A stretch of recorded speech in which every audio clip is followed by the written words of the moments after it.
నమస్కారం. N9 news కి స్వాగతం. హెడ్లైన్ చూద్దాం.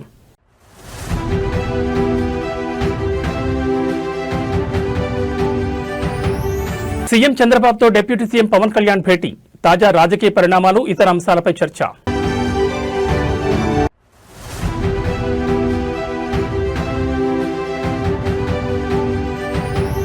వైఎస్ఆర్సీపీపై ఎమ్మెల్సీ నాగబాబు తీవ్రస్థాయిలో విమర్శలు.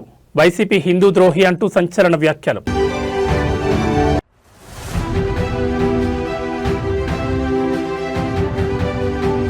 పార్టీ ఫిరాయింపుల కేసులో కీలక పరిణామం. ఎమ్మెల్యే సంజయ్ అనర్హత పిటిషన్ కొట్టేసిన స్పీకర్.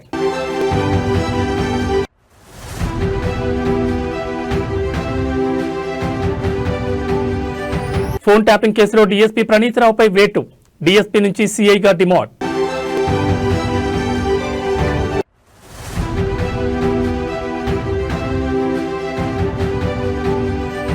పసిడి ప్రియులకు ఊహించని షాక్. ఊహకందని రీతిలో పెరిగిన గోల్డ్ సిల్వర్ రేట్లు. ఇక డీటెయిల్స్ చూస్తే ఏపీ రాజకీయాల్లో మరో కీలక పరిణామం చోటు చేసుకుంది. సీఎం నారా చంద్రబాబు నాయుడుతో డిప్యూటీ సీఎం పవన్ కళ్యాణ్ ఇవాళ ఉదయం భేటీ అయ్యారు. ఉండవల్లిలోని ముఖ్యమంత్రి నివాసంలో జరిగిన ఈ సమావేశం రాష్ట్ర రాజకీయాల్లో ప్రాధాన్యం సంతరించుకుంది. సుమారు గంటన్నర పాటు సాగిన ఈ చర్చల్లో రాష్ట్రంలోని తాజా పరిస్థితులు, పరిపాలనాపరమైన నిర్ణయాలు మరియు త్వరలో జరగనున్న రాజ్యసభ ఎన్నికల వ్యూహాలపై ఇరువురు నేతలు సుదీర్ఘంగా చర్చించారు. ఈ సమావేశంలో ప్రధానంగా త్వరలో ఖాళీ కానున్న 4 రాజ్యసభ స్థానాల భర్తీపై చర్చ జరిగినట్టు తెలుస్తోంది. 2026లో ఏపీ నుంచి 4 రాజ్యసభ సభ్యులు పదవి విరమణ చేయనున్న నేపథ్యంలో ఆ స్థానాలను కూటమి పార్టీల మధ్య ఎలా పంచుకోవాలనే అంశంపై ప్రాథమిక అవగాహనకు వచ్చినట్లు సమాచారం. ప్రస్తుత బలాబలాల ప్రకారం ఈ 4 స్థానాలు కూటమికి దక్కే అవకాశం ఉండడంతో టీడీపీకి 2, జనసేన, బీజేపీలకు ఒక్కో స్థానం కేటాయించే దిశగా కసరత్తు జరుగుతోంది. జనసేన తరపున ఎవరిని బరిలోకి దింపాలనే విషయంలో పవన్ కళ్యాణ్ తన అభిప్రాయాలను సీఎంకి వివరించారు. గత కొన్ని రోజులుగా రాష్ట్ర వ్యాప్తంగా సంచలనం సృష్టిస్తున్న తిరుమల లడ్డూ కల్తీ నెయ్యి అంశంపై కూడా ఈ భేటీలో ప్రధాన చర్చ జరిగింది. మంగళవారం జరిగిన కేబినెట్ సమావేశంలో తీసుకున్న నిర్ణయాలను అనుసరించి ఈ వివాదంపై నియమించే కొత్త విచారణ కమిషన్ విధి విధానాల గురించి వారు మాట్లాడుకున్నారు. కేవలం టీడీపీ కాకుండా కూటమిలోని 3 పార్టీలు కలిసి ఉమ్మడి కార్యాచరణతో ముందుకు వెళ్లాలని నిర్ణయించారు. తద్వారా గత ప్రభుత్వంలో జరిగిన అవకతవకలను ప్రజల్లోకి బలంగా తీసుకెళ్లాలని వ్యూహరచన చేశారు. ఈ క్రమంలో అందుకు సంబంధించిన సాధ్యాసాధ్యాలపై నాయకులు చర్చించారని తెలియవస్తోంది.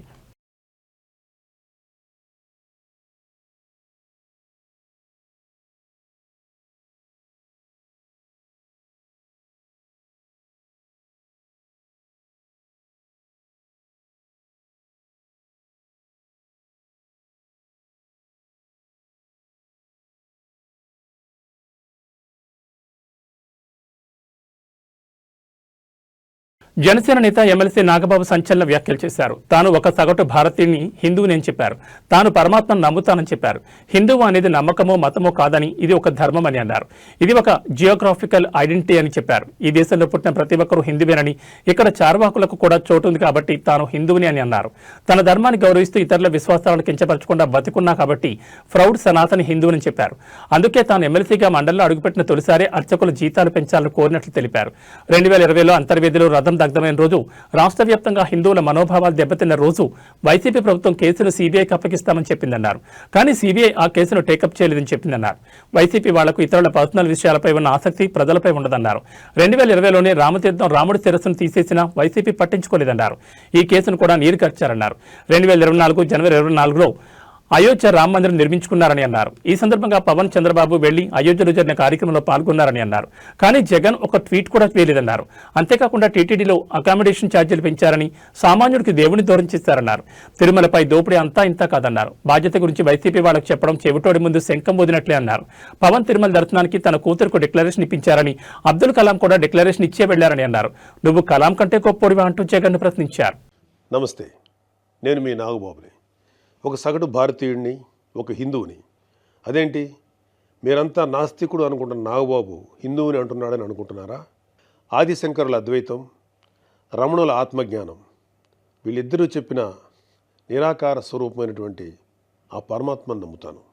హిందువు అనేది ఒక నమ్మకమో ఒక మతమో కాదు, ఇది ధర్మం, మన జీవన విధానం. అవివేకుల్ని, అజ్ఞానుల్ని ఎడ్యుకేట్ చేసేలా చెప్పాలంటే ఇది ఒక జియోగ్రాఫికల్ ఐడెంటిటీ కూడా. ఆసేతు హిమాచలం నుంచి హిందూ మహాసాగరం వరకు ఈ పుణ్యభూమిలో పుట్టిన ప్రతి ఒక్కడూ హిందువే.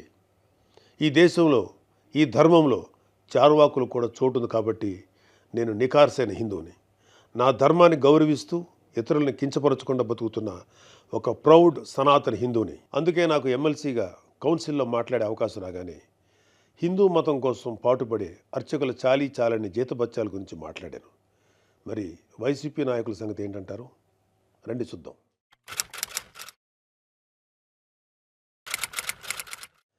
సెప్టెంబర్ 6, 2020 అంతర్వేది శ్రీ లక్ష్మీ నరసింహస్వామి వారి రథం దగ్ధమైన రోజు. రాష్ట్ర వ్యాప్తంగా ఉన్న హిందువులందరి మనోభావాలు దెబ్బతిన్న రోజు. అప్పటి వైసీపీ ప్రభుత్వం ప్రతిపక్షాల ఒత్తిడికి తలొగ్గి కేసుని సిబిఐకి అప్పచెప్తామని చెప్పింది. కట్ చేస్తే 2023లో ఒక హిందూ హక్కుల యాక్టివిస్టు ఆర్టీఐ వేశాడు. దానికి సిబిఐ ఏం సమాధానం చెప్పిందో తెలుసా? అసలు ఈ కేసు మేము టేకప్పే చేయలేదని చెప్పారు. మసిపూసి మారేడికాయ చేయడంలో ఎక్స్పర్ట్స్ అయినటువంటి ఒక్క వైసీపీ నాయకుడైనా దీని మీద మీడియాలో మళ్ళీ మాట్లాడడం చూసారా? అయినా వీళ్ళకి అవతల వాళ్ళ పర్సనల్ జీవితాల మీద ఉన్న ఇంట్రెస్ట్ మన హిందూ దేవాలయాల మీద ఎక్కడ ఉంటుంది?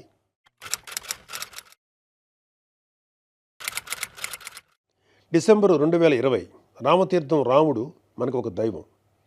మహావిష్ణువు అవతారం మాత్రమే కాదు, అంతకు మించి ఈ దేశం తాలూకు ఆస్తిత్వం రామకథలో ఉంది. ఒక మనిషి ధార్మికంగా ఎలా బ్రతకాలో రామాయణం చెప్తుంది. రామాయణంలో మారీచుడు చెప్తాడు, రామో విగ్రహవాన్ ధర్మ సాధు సత్య పరాక్రమ అని. ఈ భూమి మీద రాశీభూతమైన ధర్మమే శ్రీరాముడిని నమ్మే జాతి మనది. అలాంటి రాముడి శిరస్సును నరికినా పట్టించుకోని ప్రభుత్వం వైసీపీ ప్రభుత్వం. అప్పటి ప్రభుత్వం ఇన్వెస్టిగేషన్లో చూపించిన నిర్లక్ష్యం వల్ల దీని వెనుకున్న అసలు దోషులను ఎమ్మెల్యేల పార్టీ ఫిరాయింపుల వ్యవహారంలో ఈ రోజు కీలక పరిణామం చోటు చేసుకుంది. జగిత్యాల ఎమ్మెల్యే డాక్టర్ సంజయ్కు భారీ ఊరట లభించింది. ఆయనపై బీఆర్ఎస్ నేత జగదీష్ రెడ్డి దాఖలు చేసిన పిటిషన్ను స్పీకర్ గడ్డం ప్రసాద్ కొట్టేశారు. సంజయ్ పార్టీ మారారనేందుకు సరైన ఆధారాలు లేవని స్పీకర్ పేర్కొన్నారు. ఈ తీర్పుతో ఇప్పటివరకు 8 మంది ఎమ్మెల్యేలకు ఊరట లభించింది. గత అసెంబ్లీ ఎన్నికల తర్వాత బీఆర్ఎస్ నుంచి 10 మంది ఎమ్మెల్యేలు పార్టీ మారారని, అధికార కాంగ్రెస్ పార్టీలో చేరారని బీఆర్ఎస్ నేతలు ఆరోపిస్తున్న విషయం తెలిసిందే. ఆ 10 మంది ఎమ్మెల్యేలపై అనర్హత వేటు వేయాలని బీఆర్ఎస్ పట్టుబడుతోంది. దీనిపై గతంలోనే స్పీకర్ ఫిర్యాదు చేస్తూ పిటిషన్ దాఖలు చేసింది. ఈ పిటిషన్పై విచారణ చేపట్టిన స్పీకర్ ఇప్పటికే పలువురు ఎమ్మెల్యేలపై బీఆర్ఎస్ చేసిన ఆరోపణలను తోసిపుచ్చారు. తాజాగా సంజయ్కు క్లీన్ చిట్ ఇచ్చారు. సునీత లక్ష్మారెడ్డి గారు అంటే మాకు ఎన్నలేని గౌరవం. అందులో మహిళలంటే రన్నింగ్ కామెంటర్తోనే వచ్చింది. ఇది ఎవరు మాట్లాడుతున్నారు? అక్కడ కాదు సార్, మీదికే మాట్లాడుతున్నారు.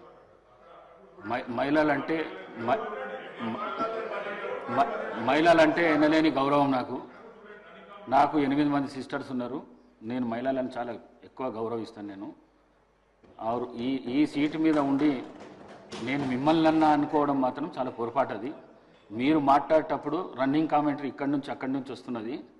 వారు మాట్లాడేది వినబడతలేదు, నాకే వినబడతలేదు, మీకు వినబడుతుందా అని చెప్పిన. మిమ్మల్ని ఉద్దేశించి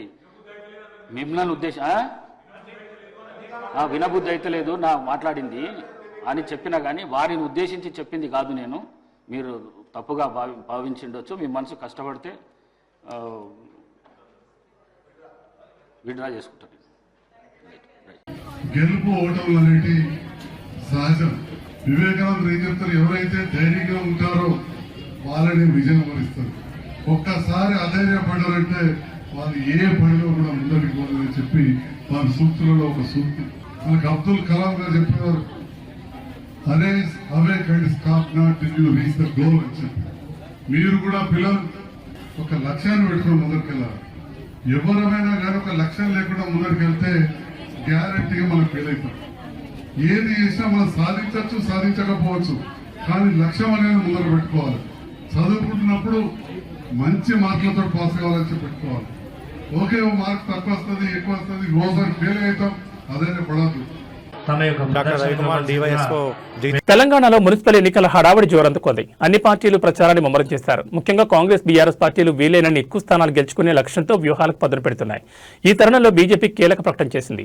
బీజేపీకి జనసేన అధినేత AP deputy CM Pawan Kalyan మద్దతు ప్రకటించారని తెలంగాణ బీజేపీ అధ్యక్షుడు రామచంద్రరావు ప్రకటించారు. పవన్ కళ్యాణ్తో తాను కేంద్ర మంత్రి కిషన్ రెడ్డి సమావేశమైనట్లు రామచంద్రరావు ఎక్స్ వేదికగా తెలిపారు. తెలంగాణ మున్సిపల్ ఎన్నికలతో పాటు పలు కీలక అంశాలపై తమ మధ్య చర్చ జరిగిందని వెల్లడించారు. మున్సిపల్ ఎన్నికల్లో బీజేపీకి పవన్ పూర్తి మద్దతు ప్రకటించారని, బీజేపీ తరపున ప్రచారం చేయడానికి అంగీకరించారని పేర్కొన్నారు. పవన్ మద్దతు తెలంగాణ బీజేపీకి తిరుగులేని బలాన్ని, వేగాన్ని ఇస్తుందన్నారు.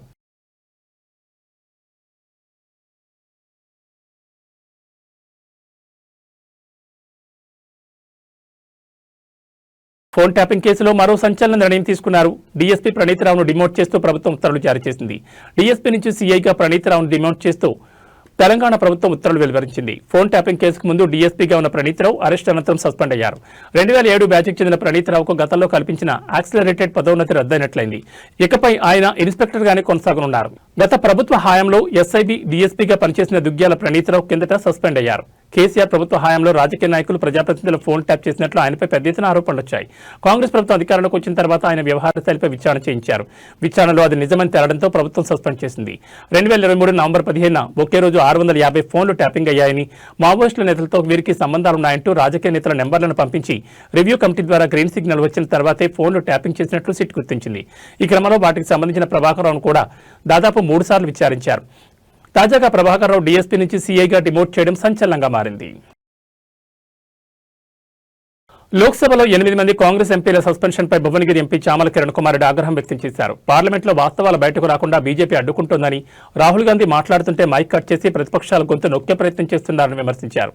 నిషికాంత్ దూబే, అనురాగ్ ఠాకూర్ వంటి వారు కావాలనే సభను అడ్డుకుంటున్నారని ఆరోపించారు.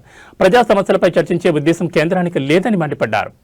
నిన్న 8 మంది ఎంపీలను, అంటే నాతో పాటు 7 ఎంపీలను పార్లమెంట్ నుంచి సస్పెండ్ చేయడం జరిగింది. కేవలం రాహుల్ గాంధీ గారికి అవకాశం ఇవ్వలేదని, రాహుల్ గాంధీ గారు వాస్తవాలు మాట్లాడుతుంటే వాస్తవాలు మాట్లాడనీయకుండా కొంతమంది సభ్యులు అనురాగ్ ఠాకూర్, నిషికాంత్ దూబే లాంటి వాళ్ళు డిస్టర్బ్ చేయడమే కాకుండా తర్వాత స్పీకర్ రాహుల్ గాంధీ గారి మైకును తీసుకెళ్లి వేరే సభ్యునికి మాట్లాడే అవకాశం ఇచ్చినప్పుడు మేము స్పీకర్ దగ్గర పోయినప్పుడు మమ్మల్ని సస్పెండ్ చేశారు. ఒకటి ఈరోజు మీరు చూసినట్టయితే మేమందరం కూడా ఇక్కడ ధర్నా చేస్తున్నాం. ఎందుకంటే 8 మంది ఎంపీలను కేవలం నోరు నొక్కే ప్రయత్నమే కాదు, కొంతమంది ఎంపీలను ఇప్పుడు కూడా హౌస్ అడ్జర్న్ చేసిర్రు.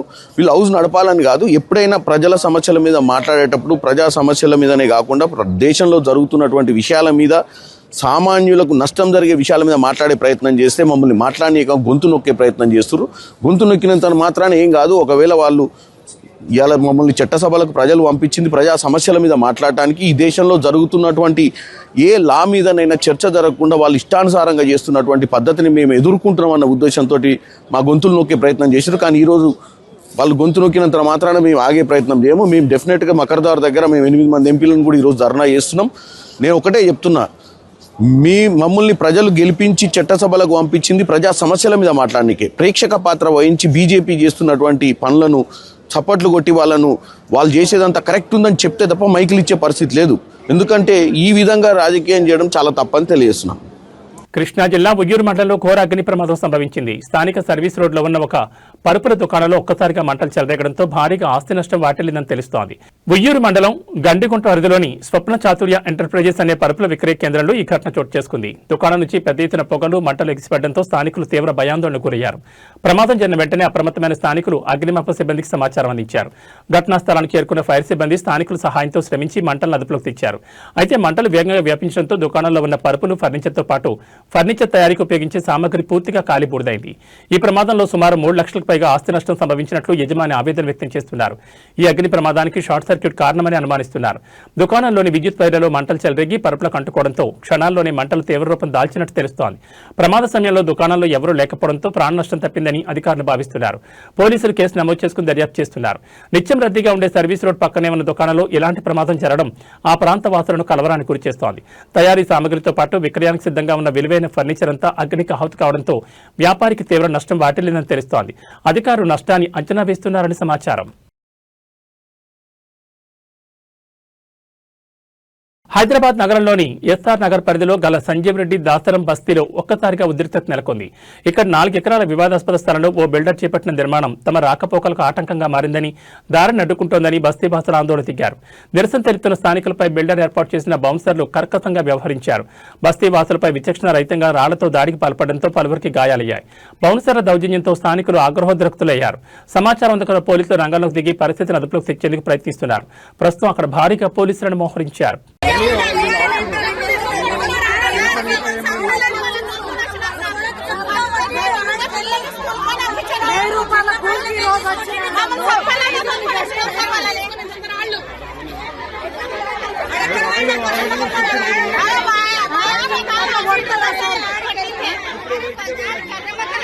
తూర్పుగోదావరి జిల్లాలో గత 4 రోజులుగా పెద్ద పులి సంచారం ప్రజలను హడలెత్తిస్తోంది. ఇప్పటివరకు పులి పాదముద్రలే కనిపించగా నిన్న రాత్రి తొలిసారిగా పెద్ద పులి ప్రత్యక్షంగా కెమెరాలో చిక్కింది. రాజమండ్రి పరిసర ప్రాంతాల్లో పులి కదలికలు పెరగడంతో స్థానికుల్లో తీవ్ర భయాందోళన నెలకొన్నాయి. నిన్న ఉదయం రాజమండ్రి శివార్లోని గాడాల ప్రాంతంలో పెద్ద పులి పాదముద్రలను అటవీశాఖ అధికారులు గుర్తించారు. కారులో ప్రయాణిస్తున్న కొందరు యువకులు పెద్ద పులి వీడియోను చిత్రీకరించగా అది సోషల్ మీడియాలో వైరల్ అయింది. గాడాల ప్రాంతంలో పులి పాదముద్రలు స్పష్టంగా కనిపించడంతో అక్కడ బోన్లు ఏర్పాటు చేసి పులి కదలికలపై నిఘా పెంచారు. అర్ధరాత్రి రాజమండ్రి శివారు ఆటోనగర్ వెనుక ప్రాంతంలో పెద్ద పులిని చూసినట్లు స్థానికులు సమాచారం ఇవ్వడంతో అటవీశాఖ అధికారులు పోలీసులు వెంటనే అక్కడికి చేరుకున్నారు.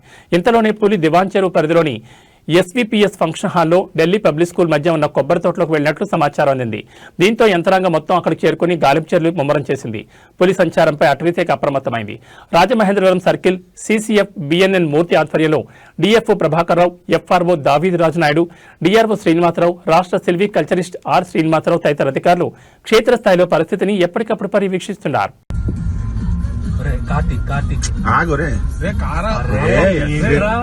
భయపెట్టేసి లోపలికి పంపించేస్తావు.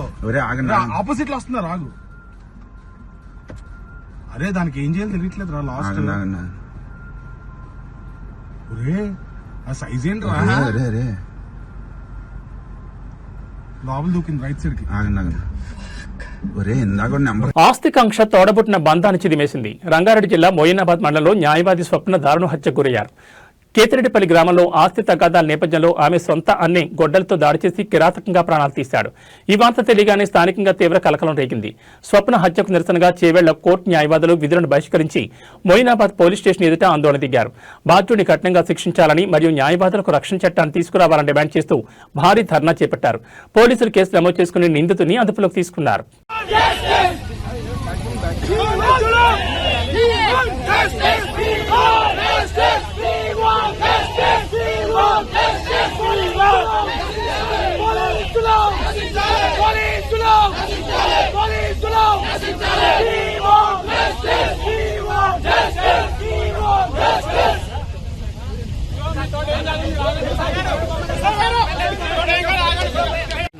ఫోటో వచ్చింది మనకి.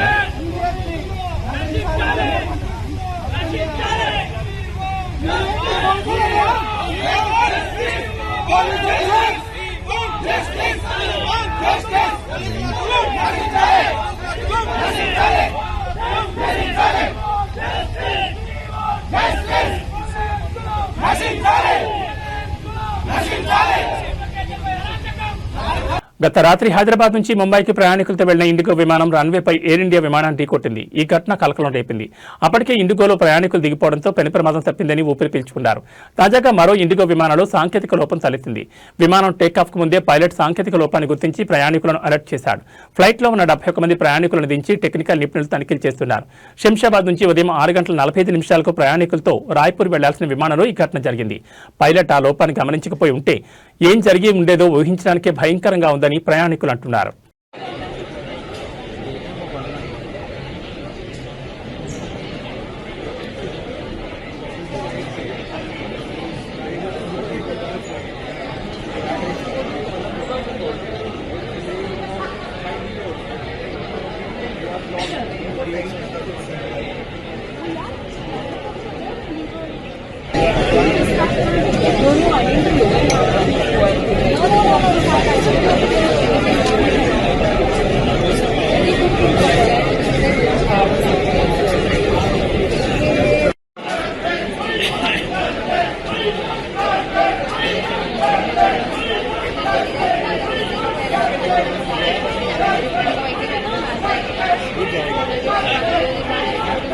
వరుసగా 4 రోజులు బంగారం వెండి ధరలు తగ్గేసరికి అందరూ హమ్మయ్య ఇక తగ్గుతూ వస్తాయనుకున్నారు. కానీ ఊహలకు అతీతంగా బంగారం వెండి ధరలు భారీగా పెరుగుతున్నాయి.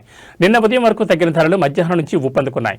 ఇవాళ ఈ 2 లోహాల ధరలు భారీగా పెరిగాయి. మరో 10 రోజుల్లో పెళ్లిళ్ల ముహూర్తాలు మొదలు కానుండగా బంగారం వెండి ధరల్లో ఈ హెచ్చుతగ్గులు చోటు చేసుకుంటున్నాయి. దీంతో ఎప్పుడు కొనాలో అర్థం కాని పరిస్థితి నెలకొంది. ఇవాళ ఉదయం 24 క్యారెట్ల బంగారం 10 గ్రాముల ధర ఏకంగా 6,600 పెరిగి 1,60,530కి చేరింది. 22 క్యారెట్ల బంగారం 10 గ్రాముల రేటు 6,050 పెరిగి 1,47,150కి ఎగబాకింది. అలాగే 18 క్యారెట్ల బంగారం రేటు కూడా భారీగా పెరిగింది. 10 గ్రాముల ధర 4,950 పెరిగి 1,20,400కు చేరింది. వరుసగా 4 రోజులు పడిపోయిన వెండి ధర మళ్లీ పెరుగుతూ వస్తోంది. నిన్న కిలో వెండి ధర 20,000 రూపాయలు పెరగగా నేడు మరో 20,000 పెరిగి 3,20,000కు చేరింది. ఈ బంగారం వెండి ధరలకు జీఎస్టీ అదనం. ఏది ఏమైనా పెళ్లిళ్ల సీజన్ ముందు బంగారం వెండి ధరలు ఊగిసలాట కొనుగోలుదారులని అయోమయానికి గురిచేస్తోంది.